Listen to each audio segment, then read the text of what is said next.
안녕하세요. 시골 목사입니다. 오늘은 신명기 17장을 살펴보시겠습니다.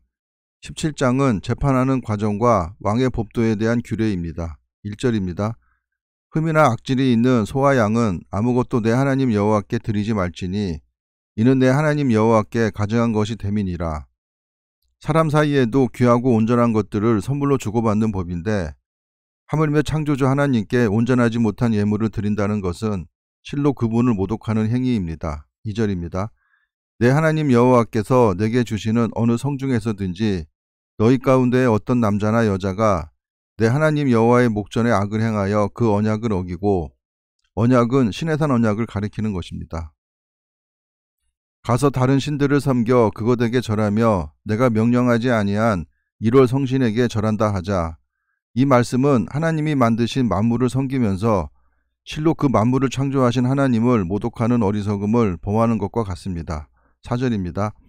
그것이 내게 알려짐으로 내가 듣거든 자세히 조사해 볼지니 만일 그 일과 말이 확실하여 이스라엘 중에 이런 가증한 일을 행함이 있으면 우상숭배 행위에 대해 조사를 해보라는 것은 두 가지의 이유가 있습니다. 첫째는 우상숭배에 관한 소문이 들림에도 불구하고 조사하지 않고 관가해버림으로 말미암아 우상숭배 행위가 그대로 방치되거나 주위로 확산하는 사태를 막기 위함이고, 둘째로는 우상숭배에 관한 소문이 있었지만 전혀 사실무근인 경우임에도 불구하고 충분히 조사하지 않고 일방적으로 혐의자들을 처단해버리는 잘못을 범하지 않게 하기 위함입니다. 5절입니다.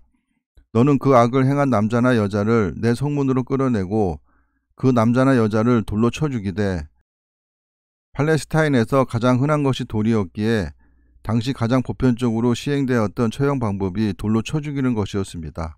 6절입니다.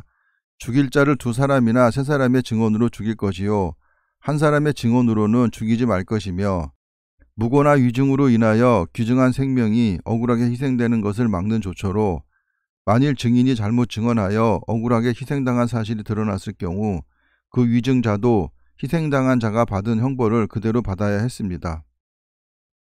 이런 자를 죽이기 위하여는 증인이 먼저 그에게 손을 댄 후에 무 백성이 손을 댈지니라. 너는 이와 같이 하여 너희 중에서 악을 제할지니라. 증인이 먼저 손을 대는 행위는 증인이 자신의 증언에 대하여 분명한 법적 책임을 지도록 하기 위함으로, 이러한 조처는 피고의 범죄 사실에 대한 확신이 없는 한 누구도 함부로 증언할 수 없게 만들었을 것입니다. 8절입니다. 내 성중에서 서로 피를 흘렸거나 다투었거나 구타하였거나 서로 간에 고소하여 내가 판결하기 어려운 일이 생기거든 너는 일어나 내 하나님 여호와께서 택하실 곳으로 올라가서 레위 사람 제사장과 당시 재판장에게 나아가서 물으라.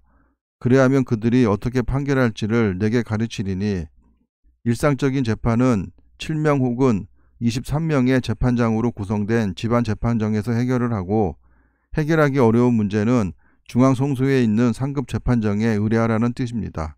10절입니다.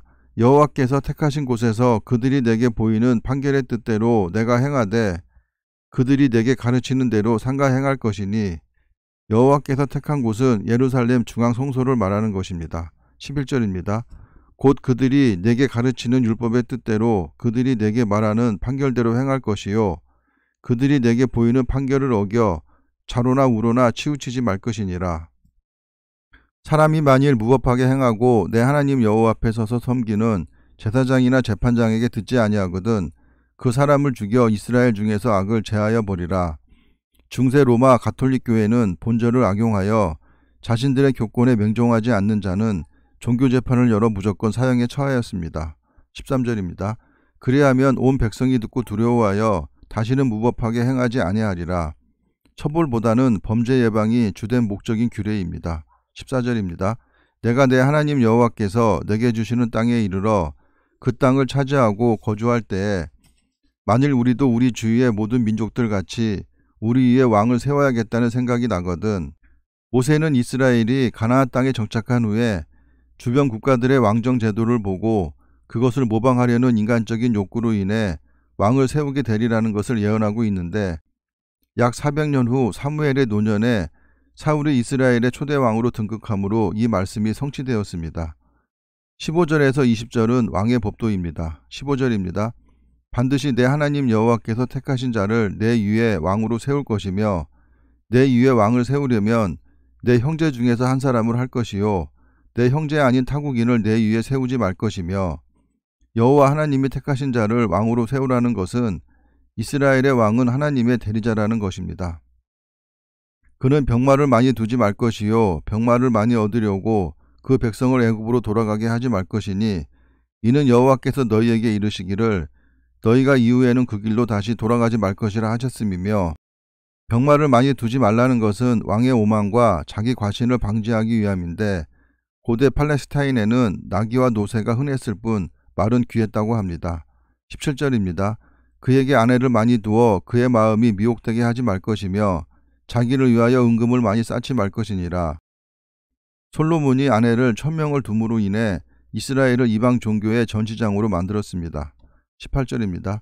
그가 왕위에 오르거든 이 율법서의 등사본을 레위 사람 제사장 앞에서 책에 기록하여 평생에 자기 옆에 두고 읽어 그의 하나님 여호와 경외하기를 배우며 이 율법의 모든 말과 이 규례를 지켜 행할 것이라.